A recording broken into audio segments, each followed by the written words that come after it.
I saw a video today which was basically like talking about Genshin, and they were kind of comparing it to like Wuthering Waves, and they were critiquing like the gameplay, the story, saying that the reason kind of why Genshin's like not good anymore is because of like AI. It kind of got me thinking about like my own feelings regarding the game. So recently I was playing through Amorphous, right, the new zone in Honkai Star Rail, and Honkai Star Rail is definitely like my favorite Hoyo game as of now. Right, first I started with Genshin, played it for like I think I played it since the day it came out. I'm not sure. I don't remember. Maybe it was like a year after it came out. But yeah, I've played it for like a long while, and I was like a meta player. But then I started getting bored of it, and that's when Star Rail came out, and that's when I started playing Star Rail. So my thoughts kind of like on the problem I have with Genshin, and now even Star Rail, which is kind of sad for me to admit, but it's true. The problem I have is just the world build. Now, what do I mean by this, right? Like, what do you mean world building? Genshin has some of the best, like Genshin, Star Rail, they all have like really good believable worlds, and like like the world is like one of the better parts of the game. Like usually when people critique the games, like the compliment like they give is like, oh, the world is nice. The story might be long, the combat might be like criticizing the combat being too easy or something, but the world is nice. That's what usually people say, and I agree with them. I do think the world is nice, but I think the world building is terrible. And I'll tell you what I mean by this. I noticed this, or rather, I could finally put it into words about this feeling when I played through Amorphous. Or is Amorphous what it's called? I don't know. I wasn't paying attention because after a certain point I just gave up, and that's when I had this realization. And the realization I had is that every time Genshin has like a new version, right? Like a new like 1.0, 2.0, 3.0, 4.0, like that, or any of the Hoyo games, they introduce a new world, right? So in Genshin there was Mondstadt, then there was Liyue, then there was Inazuma, then there was the grass place. There was the plant place. I forget what it's called. The and dendroid place. I don't know. Then there was Fontaine, and then now we have Natlan. The problem is that each of these zones, because they are derivatives of like different cultures in the real world, they have so much history behind them, right? So every time there's like a new world they're introducing, they have to explain the history of like that entire place and like whatever conflict is going on, like quite quickly. Now I know the story is like usually very long, but if you think about it in the grand scheme of things, it's quite like to explain the entire history of an entire world, like an entire new zone, it's a very short span of time. So what ends up happening is that a lot of the characters in the game, like main characters in the game, main protagonists in the game, they almost become like ornaments to the world itself. Like their personality and all, while they do have personality and stuff like that, right? Like that differentiates them from everyone. They all kind of merge together to be like giving you an exposition of what's going on in the world. And you'll notice this especially in dialogues between the characters in the game, or like when the characters are speaking to you, rather than just like it always feels like rather than someone who's like living in the world speaking about the world, it's like they're always talking to you like they know that you don't know anything about the world, so they have to explain every single little thing. And it's just, it's tiring. I don't like it. It feels like I'm in school and like my teacher's giving me a lesson and stuff, like me just like talking to a person. Like when you talk to a person, you don't just, okay, the best example I can give of this that I can think of in recent terms, in Amorphous, again, I'm sorry I don't remember their names because like I said, I wasn't that invested, I'm sorry. But while before they fight the first, okay, mini spoilers for the Amorphous region. I mean, I don't know if you watched this far and you didn't know, I don't know what to tell you, but there's going to be spoilers. When they were like going through that old ruined city area, and the guy who finds us in the first part of Amorphous, he was talking about the red guy, the guy who's like, he's a warrior and all that. He would not just say, oh, he's a warrior, he has to fight. He would say, oh, he's a warrior, he's of this clan, and these people are like they have to keep their pride and stuff like that. And it's like people don't talk like that. And when I was playing through Spider-Man, for example, Spider-Man, while it has the advantage of being set in a realistic world, like it's just New York, there are a lot of like unrealistic things. but a lot of times they're not going in depth about explaining everything. Like for example, if like let's say, I don't know, electric shocker like attacks someone, they don't give you like an entire back history of shocker. They're just like, oh, shocker is attacking the bank, we need to do something about it. And it's like, okay, let's go. And they're like, oh, why is shocker attacking the bank, we don't know. And it's like the dialogue is so simple, like that's all you need. I don't need to know the entire history of shocker. Like, speaking of Spider-Man, since you are looking at Spider-Man right now, I don't need to know the entire life history of Shocker or like his backstory or I don't know whatever tragedy he went through for me to go and fight Shocker. I just need to know Shocker is attacking a bank. We don't know why he's attacking a bank. Let's go and find like why he's attacking the bank. And that's all you need. But these games, it's never enough for them. They always like have to make it longer and longer, and it's just, it feels unnatural. Like once you get the realization that all the characters are just like ornament pieces to like expand upon the world, like half of their purpose is to be a cool character and a major half is to just like explain the world or give exposition or like explain the history, you realize like the entire game just feels like a guided tour. Now guided tours are fun for like 45 minutes or 1 hour, but imagine you go on a trip somewhere and like you go on a 3 hour guided tour. That's like the most boring thing you could imagine, because after a point you just want to go and explore yourself or like talk with your friends and stuff like that.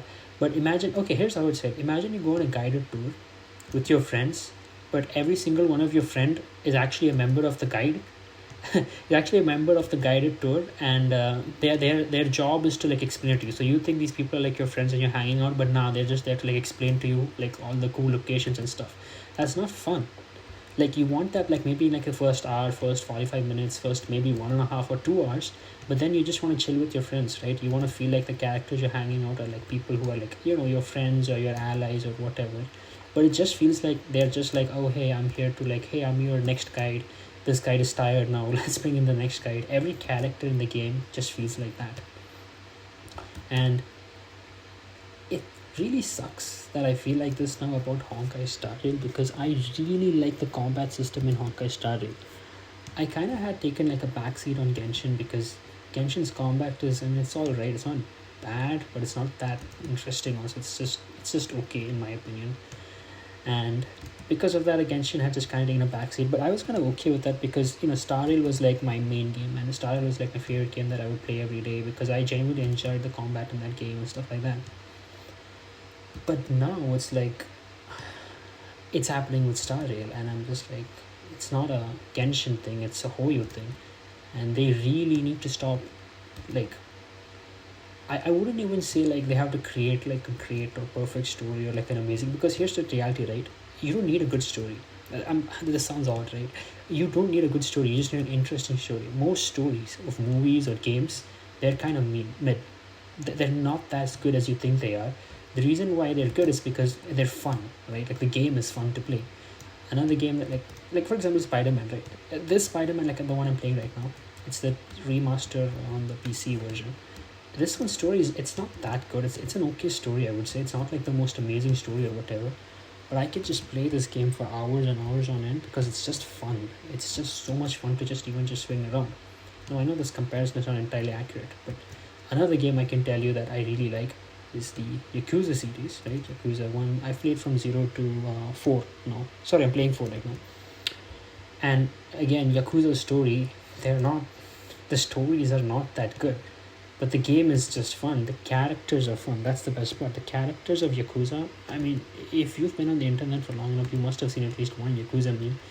The characters are so funny and like memorable. Like you remember characters for like a long time after you play them, just because of how much personality they have. But in a game like Genshin or not even Genshin, just a Hoyo game in general, the characters have no personality almost, and a lot of times they just kind of serve as like a tour guide. They're a tour guide to the new location you're living in, and that's about the extent to which they function. And that sucks.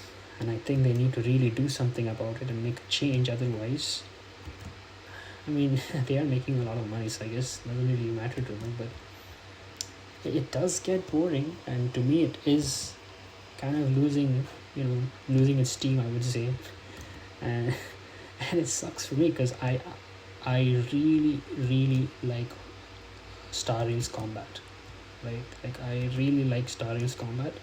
I really enjoy the team building aspects and all that stuff, and doing MOC and all that stuff. But it's just like I am struggling now to care about what's going on in the story, and unfortunately, I don't see this changing. Like, as much as I would love for this to change, I don't see it happening, because think about it, the entire business model of the Hoyo games is new zone comes out in the new patch, in the new version, new like version number change. A new zone comes out, a new update, and that's the whole, like, that's their game, right? They're not really, they don't build enough on the things they have. They have to constantly bring in new things, and because of that, the quality of the new things have also always suffered. But I would say that I think it is possible. Like, I'm not an expert on this, so I can't say how is it possible. I can't really be like, hey, here's the solution, right? I don't know. I'm not sure how you could solve this issue, but I do believe that it's not an unsolvable issue, because there's another game that's kind of similar to this, and that's the one I've been playing recently. It's called Persona. Now, Persona, for those of you who don't know, it's very similar to Star Rail because it's a turn-based game. It's way more complex than Star Rail, I would say. And what happens in it is that every time you find like a new villain, and each villain has like a palace. A palace is basically a dungeon. Think of it like a new world. Each dungeon has a different theme, right? Like, so one dungeon is like a school castle, another dungeon is like a bank, another dungeon is like a art museum, you know. So each of these things have different mechanics, different like small variations, and they still manage to keep the game interesting and fun, because the main cast of characters are really, like, I like the main cast of characters and they're memorable. I don't forget about them, you know. Like, because of like a game like Persona, I do think it's possible to like genuinely just make a game like Genshin, or like a Hoyo style game, basically, right? New zone every patch, new characters every major update, and that's the story. I do think it's possible to like make it interesting without like all the technical jargon. And I say technical jargon because that's what happens, right? Like, they say all this historical. How many of you actually believe all the little like details, like all the little things? Like, it's all skins. That's the problem, right? Like, every zone has like a tree sort of thing where you have to collect a bunch of things and, you know, deposit it to unlock something. And every zone has like a, how do I put it? It's hard for me to explain it precisely, but the way I would say it is like this. I feel like every zone is a reskin of the same underlying concepts. Like, there is no inherent new concepts, it's just a reskin and a box full of jargon, words, and new terms, but ultimately they all kind of blend into the same thing. Like, in Mondstadt you collect Animoculus, in DOA you collect Geoculus, right? The names are different, but it's the same thing. And while that's fine for maybe the first 2 zones, 3 zones, 4 zones, but by the 5th zone you have to like make some kind of a difference. And I feel like most of the game is like that. Like, there's a tree thing, like a tree system in I don't think it's I think it started from the ice mountain area. I forget, Mount something. But there's a tree sort of system in the ice mountain area near Mondstadt. Then there's a system like that in again the grass area, I forget its name. Then there's a system like that in Fontaine, where the fountain you have to donate things.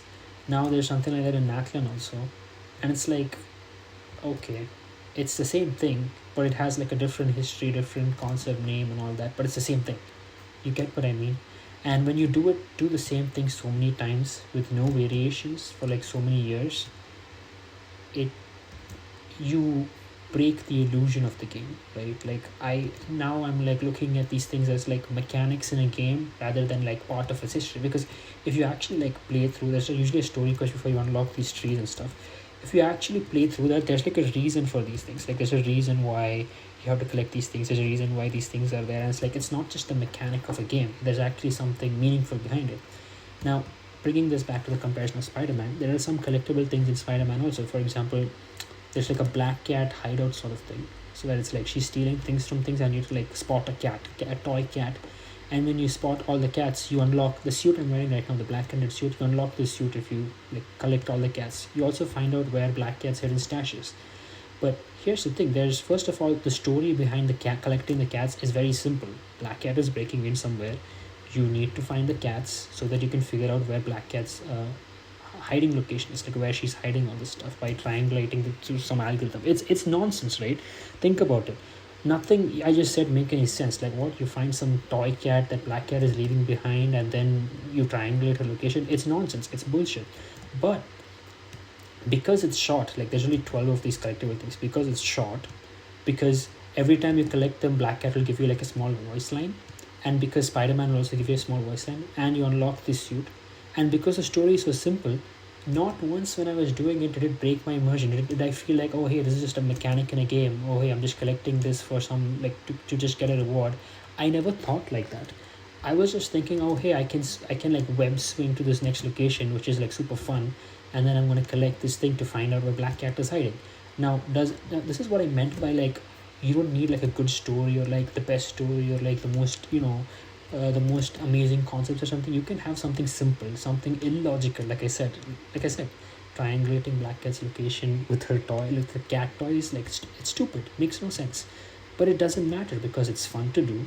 It's not too mentally taxing, and the story behind it is simple enough for people to follow. Now here's what I want to ask to the people who enjoy these games: do any of you like remember what the story is behind the trees? Like what's the story behind the ice tree in the ice mountain area?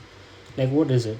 Like what, there was a dragon who died there, okay fine, and he has like blood drops that he dropped that are frozen and over there, and we collect them and give it to this tree. Okay, why? For what? Why are we giving it this to tree? Like in lore wise, what's the purpose of us giving it to this tree? Do you know? I don't remember it, why I'm doing this. I just do it when I see it because it gives me primo gems. But why am I doing it? I don't know. Same with the thing in the grass. I'm sorry I keep saying grass. I should probably Google it, but I'm just too busy swinging here as Spider-Man. I'm having too much fun. Same thing in the dendro zone. Why are we collecting whatever the particle thing is, whatever we're collecting and giving? Why? What is the purpose of it? Like what is the purpose of the tree there? I don't know. I just do it because it gives me gems. Fontaine. We collect some stuff and give it to the fountain. Now the only thing I know about the fountain is that sometimes the memories of lost souls kind of echo there. I know this because Furina's story is one of my favorite stories. I remember like what is that guy, the Vashai or something, like he hears his wife kind of speak over there, right? So like the lost souls kind of speak at the fountain. Okay fine, so why do we drop the dendro whatever thing sigils? Why do we drop the dendro sigils at the fountain again? Do you remember? Does anyone know why we do that? For gems, okay, but lore wise, why? What's the lore? What's the story there? Why were we doing this? I don't know.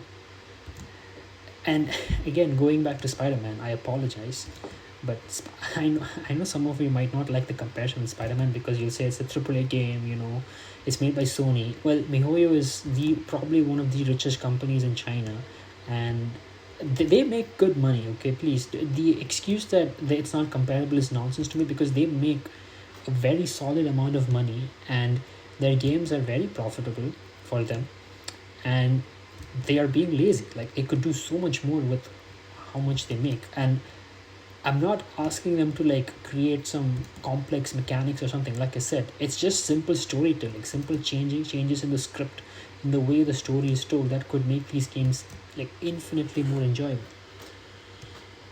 Another thing in Spider-Man was collecting some pigeons. Now, why are we collecting these pigeons? Because, well, Spider-Man has a friend. I think his name is Howard. He has a pigeon. That pigeon has 12 friend pigeons, and those 12 friend pigeons are lost. And he's like, hey, Spider-Man, can you like collect these pigeons and give them to me? And Spider-Man's like, yeah, man, sure, I'll do that for you, no problem. And he does it, and every once in a while, like every 3 or 4 pigeons, Howard will call us and like be like, hey, thank you, we saw the pigeon, it came back, I'm so happy and all that. And then we collect the pigeon. It's like, that's it. That's it. There's no complicated nothing. Like that's it. That's the entire thing. Just collecting some pigeons. And it's fun. Again, like these things don't break the immersion. And also another important thing, these are like 12, 16, like that's the maximum number of these things. They don't put like 50, 40, or 100 of these just to like inflate the time, gameplay time, like, which is what I feel a lot of times Genshin and like all these horror games do, which is like they artificially inflate the time you need to spend playing these games by just putting like hundreds of these in hidden locations, right? Now Spider-Man does do the courtesy of like showing you where it's on the map, which I really appreciate. I'm not asking Genshin or HOYO to do that, because I know they won't do that, right? That's probably like against their policy, and I get it. I'm fine with that. Like, I'm fine with some games will show, some games won't show. I'm fine with that. I just want the load to be better. Like, please, the next zone, when they make a tree or some system, just keep it simple. Make it like a simple story that I can remember even after I stop playing it. Not like this super long story that most people skip through. I skip through it because I didn't really care. I understood it at the time why I did it, but it was not memorable enough for me to remember. Like, why am I collecting these things? Who knows? I don't know. Do you? You know?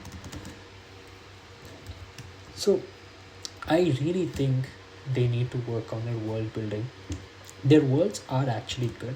Like, sometimes I watch lore videos of Genshin and stuff, like some hidden lore or something like that.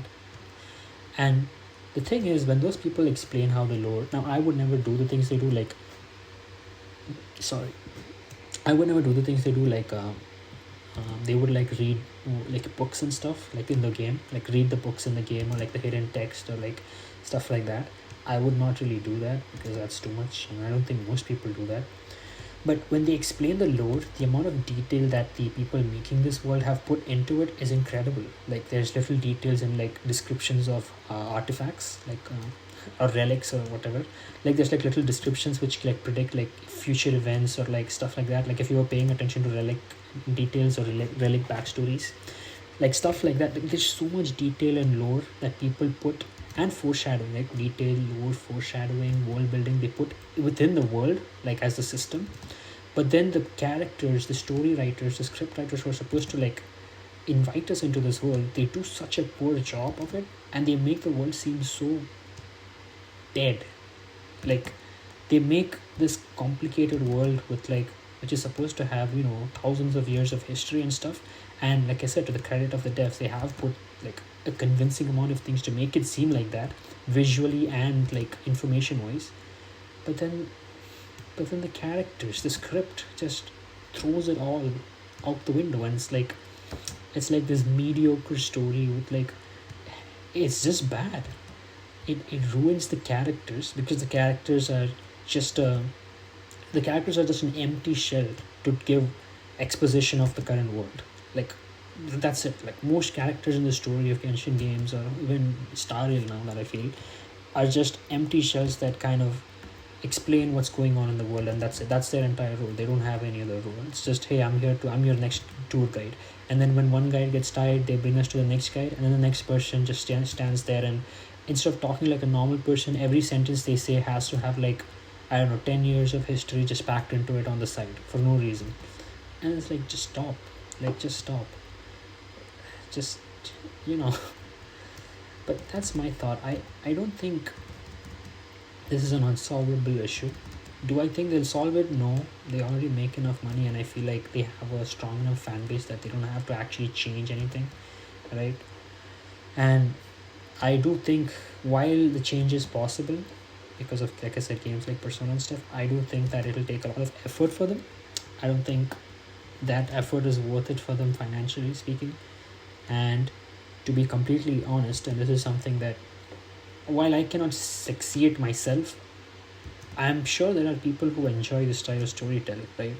Like the over explanations, the expositions. I'm sure there are people who genuinely do enjoy it. And since they have built an audience like that, suddenly switching the tone of the game might actually throw people off and make people feel like, the world is empty or something. Even though the world is empty, it's just kind of artificially inflated to feel like it's not empty. But that's kind of what my thoughts are on the game. I initially thought about making a comparison about this game with like Wuthering Waves or something, but I know that comparison will not fly at all, because like the moment you bring in the name of Wuthering Waves, people are immediately like, oh, you're a WoW fanboy, so you don't actually know anything or something like that. So I'm not really going to make that comparison. So I made like very simple comparison to a game like Spider-Man, Yakuza, like Persona, and every comparison I made is story related, right? So I think not like mechanics or gameplay, like just simple story stuff. And I guess if I do have to talk about mechanics, I would just say they need new mechanics, and I don't just mean in puzzles. I mean like overall, like the tree system and all the systems, they're fine, but like, come on, guys. I think when Genshin came out, it was like a revolution in the gacha space, right? Like it was like a pioneer in creating a game like that, almost on that scale. I think what we need now is another pioneer, like in the industry, and I don't think we have a game like that right now, like genuinely. I don't think even Wuthering Waves. I don't think even Wuthering Waves. While Wuthering Waves has kind of like, in my opinion, polished some of the aspects of Genshin. Like I feel like WoA is what Genshin should have been, sort of thing. But that doesn't really make any sense because, like I said, Genshin did what it could at the time. But WoA just kind of polished the Genshin formula, I would say. But they're not exactly what I would say. It's not the next pioneer. Like it's a good game. I like WoA, but it's not the pioneer. We need another pioneer in the industry that like changes everything all over again, because the space is getting kind of the same-ish, if I would say. And I don't know what the next kind of, like, I'm trying to think. There are a lot of people who are trying at it, like even AAA titles, like for example the new Suicide Squad game, which was a massive fail, right? But even those guys are, they're trying to, like, if you, while it's not exactly the same as Genshin or something, it's kind of same, I would say. You know, they bring in a new enemy, bring in a new zone with updates. Like basically it's a live service game that brings in new content with new updates and stuff like that. And that's kind of what I mean by it's kind of similar. I know it's not an exact comparison, don't, I hope you can understand what I'm trying to say. But a lot of people are trying to figure out what the next thing is, the next big live service game is.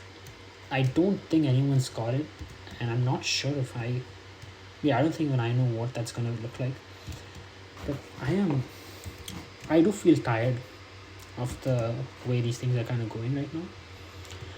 I think so far I'm caught up with Genshin. I'm completely caught up. I finished Natlan, and yeah, Star Rail I'm on somewhere in Amorphous. I just beat the first Titan, so I'll probably finish it slowly at my own pace, because I think I've just kind of lost interest a little bit in the new zone.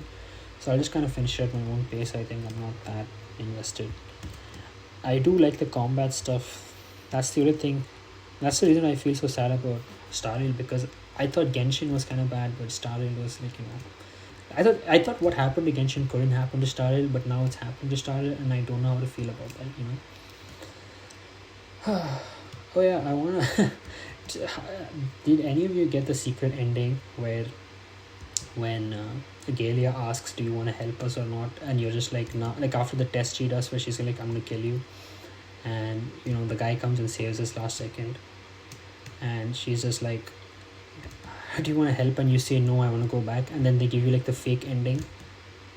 That ending was the point where I realized that I don't understand. I don't enjoy Star Wars anymore, because I played through that part, and when that ending happened, I was just like cringing, you know.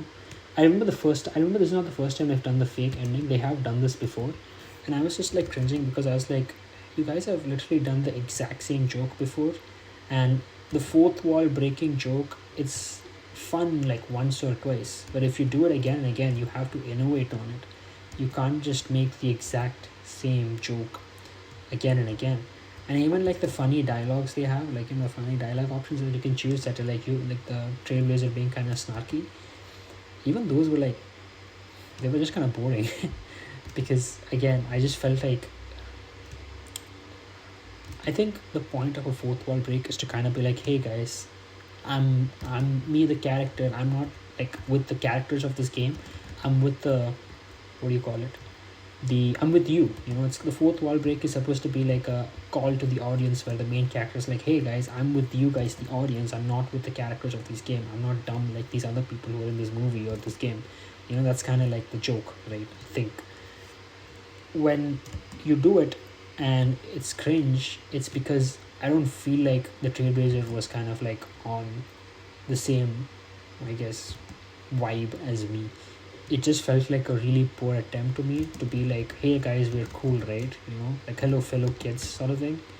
And I was like, bruh, come on, like you guys used to be like cool with the fourth wall breaks and your like quirky stuff. Now you guys are like turning into like, I don't know, quirkiness. It's like those ads on Instagram which come up and they're like doing the brain rot, like the brain rot ads where they're like trying to be like, hey, we're relatable too, guys.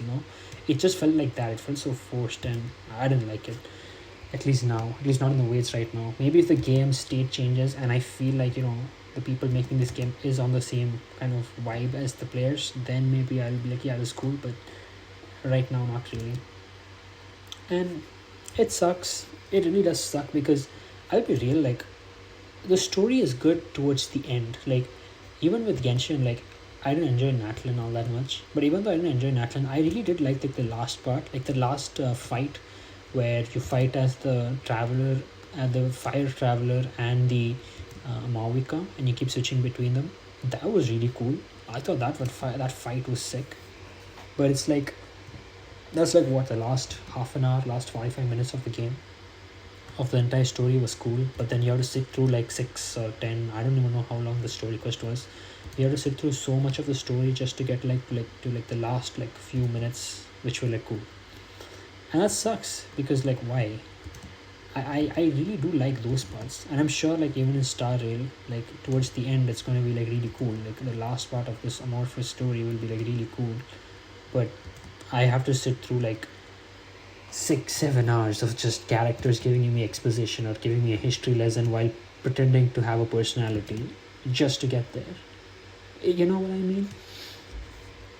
And when you have games like Spider-Man, which is like fun, like every second, I would say, it's kind of a hard sell. Like, I guess this is also another aspect that I should take into consideration, which is that when I started playing Genshin, I played on my phone. I had a Galaxy S9, and it ran terribly on that phone. Like my phone would heat up like crazy, and the game would crash constantly. But that's the best I could do. I didn't have like a laptop or a PC that I could play games on, and I couldn't afford to buy any games, so Genshin was free.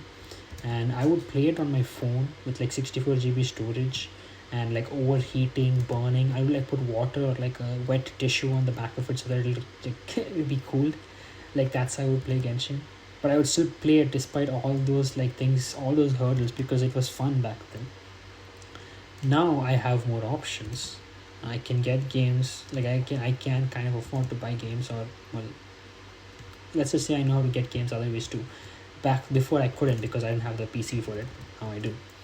And it's like, well, if I can do this, why would I ever like, what's the appeal now? Is the appeal just like fear of missing out? Is the appeal just, oh, this character is gonna go away if I don't come now? Is that it? Like, is that all the game has to offer to me? That just feels like a bunch of shackles. That sucks. It sucks. I don't know. Oh yeah, another aspect I want to talk about was that I used to think that the reason why Genshin was kind of like this was because it's a fantasy setting. Like I thought, like the thing is, as a kid, I was never really into fantasy stuff. Like I wasn't like a Harry Potter kid or anything like that. So I just thought, oh, like I wasn't familiar with fantasy stuff. So I was just like, oh, Genshin is like a fantasy thing. So because of that, all the dialogues are kind of, they're all kind of funky and long, and like how the people in those fantasy movies and stuff talk. They're always speaking like this riddle kind of style way or whatever. I thought it was just that. But then I started reading like a fantasy like novel, and it's just like that novel is so good the way the story is told, because I still don't know what's going on in the world. I just know there's like a war going on, and that's it. I don't know anything about the greater world, because the characters don't talk in a way where every 5 seconds they're trying to do exposition dump of the world. They just talk about their immediate surrounding or like what they have to do. Like they're like, oh hey, I have to prepare the soldiers for this next attack, so let me go do that. And then every now and then they'll just drop in like a tidbit of information, or like they'll make a comment that indirectly explains the lore of a place, instead of like directly just saying it out loud, like, oh hey, oh hey, here's what's happening, guys, here's the history. Like they won't say it like that. They'll just make like a comment like, oh, they have very good military tech, so I need to prepare like in this way. But these guys don't have good military tech because they're like barbarians or something. And it's like just simple stuff like that explains the lore so much better than like giving a full exposition of, oh, this guy was born in this year and then he developed this technology which is based on the fusion of an atom, and because of that we have to be very careful because the fusion of an atom creates so much energy that it could destroy an entire city in the blink of an eye, and we currently are working on this technology but we do not have it, and it's like they don't do all that. They just say like one or two lines about their work, like, oh hey, I have to prepare extra because they are more they have more equipment. That's it. That's all the dialogue you need. And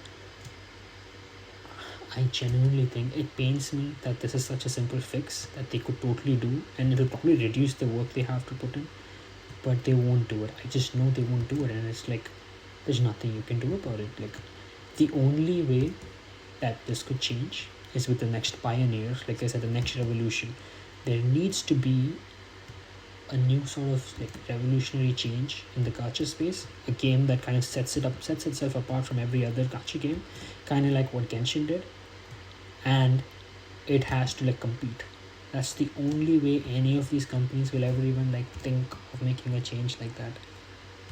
And yeah, that's pretty much it. God, I spoke for so long. I did not expect this thing to be this long, but I think it's good. I think I got everything I want to say out. This is something that I've kind of been wanting to say for a long time. It's kind of why I didn't have the motivation to make anything in my channel for a long while, because it just felt so flat, but I just couldn't put it into words, right? Like I couldn't explain why I felt it. It just kind of was like bad vibes, but why? But yeah, this is about it. I don't know what I'm gonna do. On one hand, okay guys, the main stuff is over. If you want to stick around for channel updates, I guess this is it. I don't know why anyone would. No one watches me, so the main thing I want to say is that I think I'm not sure what to do, because I genuinely am not enjoying most of these games all that much anymore. I think I want to try out Zenless Zone Zero again, because Zenless Zone Zero does not suffer from the same problem that all the other Hoyo games suffer from, like Star Rail or Genshin, where it's like they have to introduce a new world every single time. They kind of have like an established sort of thing. Like they have an established world, it's just new zones. So like a lot of the a lot of the foundational concepts of the world remains the same. Like they don't have to like introduce a new concept into the world. Like it's not like a whole new zone with a new like lore and everything like that. It's just probably like one more faction with their simple lore, and it's like, because it's set in a more realistic setting, it's not like an entire new country with a rich history or something. It's just like a faction which maybe has a history of like 50 years max, and I think that's relatively more simple. And Zenless initially kind of threw me off because of the TV system, but I heard they have updated the TV system and like made it better. So I am curious if they've made it better, and if they have made it better, I think I would like to actually go back, because maybe that's the game for me. But then the problem is that I'm playing Wuthering Waves, and I really like Wuthering Waves combat system, and I don't really think Zenless's combat kind of tops Wuthering Waves. I think Zenless has a decent combat system, but it does it top Wuthering Waves? I'm not sure.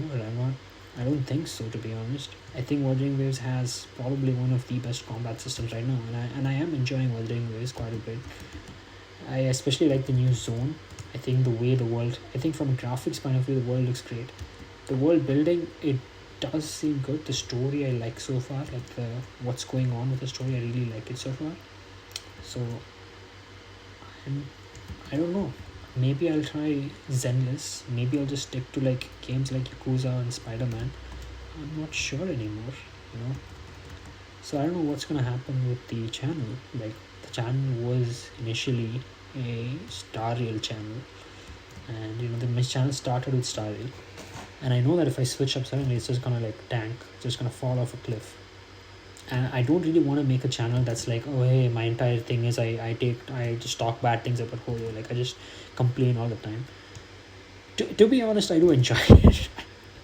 That's the bad part, right? I do enjoy doing this, but I'm just like, I don't think that's good vibes, so maybe I shouldn't do that. I don't know. I might just end up doing that, but I don't think I would be even playing these games for long enough for me to make any accurate assessment like that. But I don't know what to do. That's also kind of the reason why nothing's being posted, because like, what do I do? I don't enjoy these games as much as I do before. I've kind of said everything I wanted to say about the game, like the main reason why I'm kind of falling out of love with it, like for the main part. There's a bunch of other games I do want to play, and I'm like, do I just do varieties games and do other stuff? I don't know. I don't know what to do anymore. But okay, again, I said I'll stop, and I spoke for like 5 minutes. That's not too bad. But yeah, if you've come this far, I don't know why you did. You just wasted your time. You should have done something better, like go outside, dude. Like, come on. But if you did, thank you so much, and stick around. Maybe something will happen, like in the future, or maybe not. Maybe nothing will happen. Maybe this is like the end of this channel as its existence. You know, perhaps all good things must come to an end, and this is what that is. For whoa, what is that? Okay, that was weird. Who knows? I don't know. But yeah, thanks a lot for sticking around, and I will hopefully see you all in the next one. Goodbye.